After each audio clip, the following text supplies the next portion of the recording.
नमस्कार दोस्तों, आज हम देखेंगे कि एक्सीलरेटर पेडल कितने टाइप के होते हैं। एक्सीलरेटर पेडल 2 टाइप के होते हैं। उसके अंदर 2 टाइप के सेंसर लगे होते हैं। एक है पोटेंशियोमीटर और दूसरा हॉल इफेक्ट सेंसर। पोटेंशियोमीटर अपना जैसे घर का रेगुलेटर होता है पंखे का धीम तेज करने के लिए, बस उसी प्रकार ये काम करता है। और दूसरा है हॉल इफेक्ट सेंसर, जो हमारे मैग्नेट को सेंस करता है।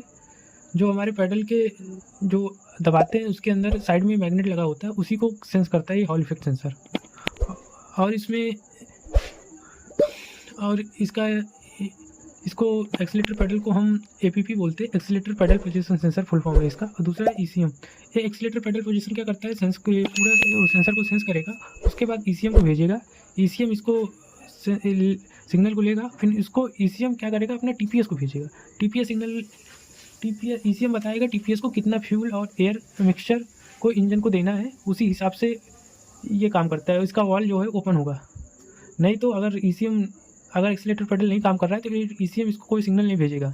ये अपना आइडल पोजीशन में, जैसे अभी एक्सीलरेटर खराब हो गया तो आइडल पोजीशन में चालू रहेगी गाड़ी, एक्सीलरेटर काम नहीं करेगा तो सिग्नल एक्सीलरेटर पेडल का सिग्नल इस पर आ नहीं रहा तो ईसीएम इसको सिग्नल भेजेगा नहीं, तो एक्सीलरेटर गाड़ी आगे रेस नहीं होगी। इसका अब आपको बताएंगे इसका वायरिंग के बारे में। एक्सीलरेटर पेडल में हम टीपीएस को बाद में बताएंगे, टीपीएस के लिए हम अलग से एक वीडियो बनाएंगे, वो आपको डालेंगे, उसमें हम डिटेल से बात करेंगे टीपीएस का ऐसा काम करता है और टीपीएस की वायरिंग के बारे में।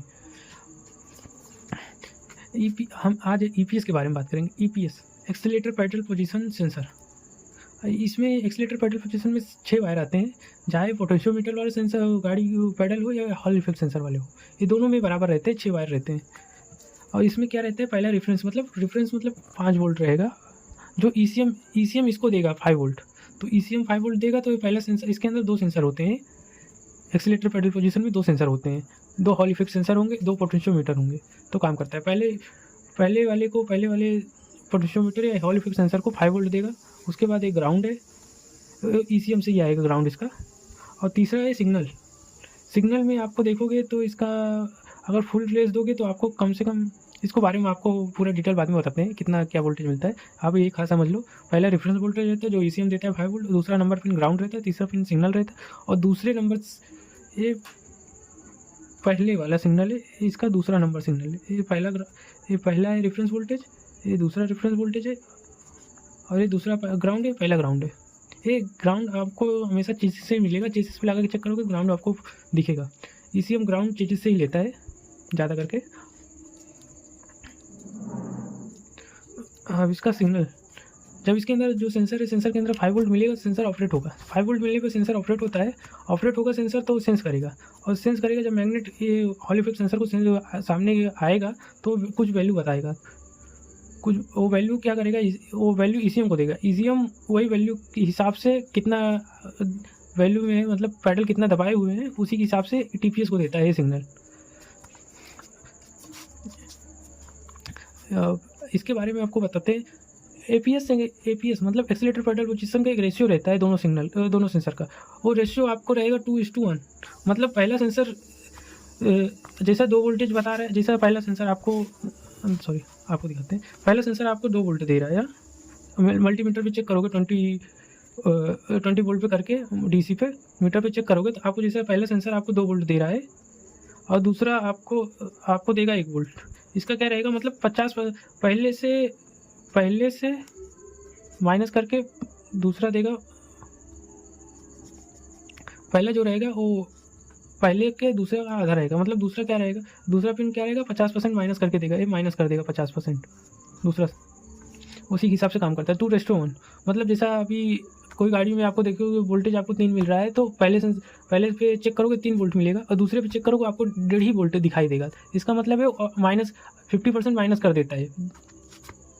ये आपको सेंसर स्टेज दिख रहा होगा। इसमें मतलब आपको क्या बताया गया है कि आइडल पोजीशन पे वोल्टेज चेक करने पर कितना वोल्ट मिलेगा। मतलब देखो, ऐसा आइडल पोजीशन पे आप गाड़ी चालू करके देखोगे, वोल्टेज एक्सीलरेटर पेडल का चेक करोगे तो उसमें आपको 0.7 से 1 वोल्ट के करीब दिखाई देगा पहले नंबर सेंसर पे, और दूसरे नंबर सेंसर का सिग्नल वोल्टेज चेक करोगे तो आपको दिखाएगा 0.35 से 0.5 वोल्ट के करीब आपको दिखाई देगा।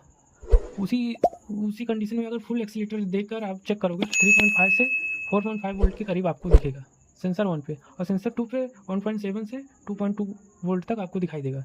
इसका मतलब देखोगे आप कभी भी ध्यान से देखो इसको, तो 3.5 और 1.7 मतलब इसका अभी भी 50% माइनस करके दूसरा दूसरा 50% माइनस हो जा रहा है वोल्टेज।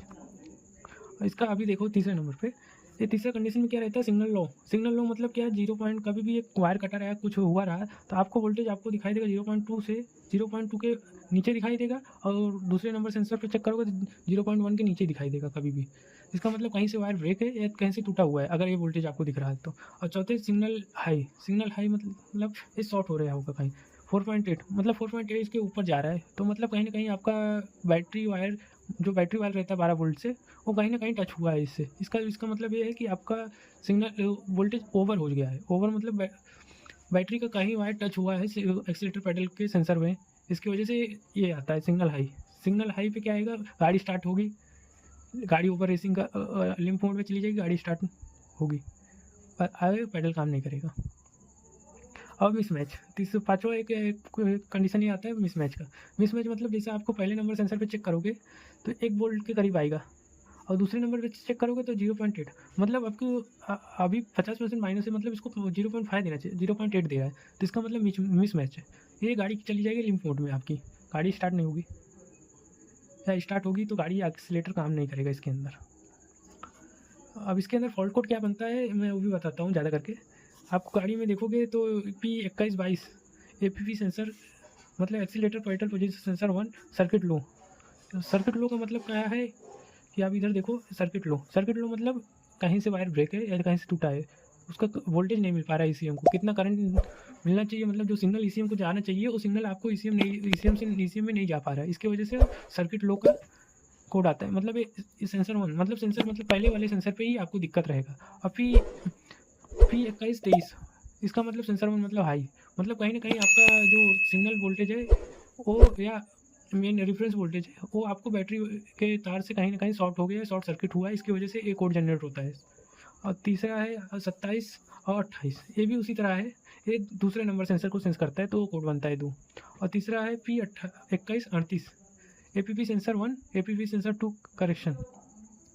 मतलब इसका ये जब P2138 कोड आया ना तो इसका मतलब समझ जाने का कि इसके अंदर दोनों वायर एक्सीलेटर पेडल मिसमैच हुआ है, इसकी वजह से लिम्प मोड में गाड़ी चली जाएगी, चेक लाइट आपका आएगा, एक्सीलेटर काम नहीं करेगा, जिससे ये सेफ्टी मोड में चला जाता है। अगर P2138 आया मतलब ना तो ये लिम्प मोड में गाड़ी जाएगी और सेफ्टी में चली जाती है, इससे मतलब ओवर रेसिंग या एक्सीडेंट का चांस कम रहता है कि गाड़ी ओपन रेस नहीं हो, गाड़ी चलते चलते आगे ऑटोमेटिक ही रेस पकड़ लिए। इसकी वजह से ये सेफ्टी ECM में एक सेफ्टी मोड दिया हुआ है जो गाड़ी को आगे रेस नहीं करने देता। आपको ये वीडियो तो अच्छा लगे तो प्लीज़ लाइक करें, सब्सक्राइब करें और शेयर करें। हमारी कोशिश यही रहेगी आपको बेस्ट और अच्छी जानकारी ही बताएं। धन्यवाद।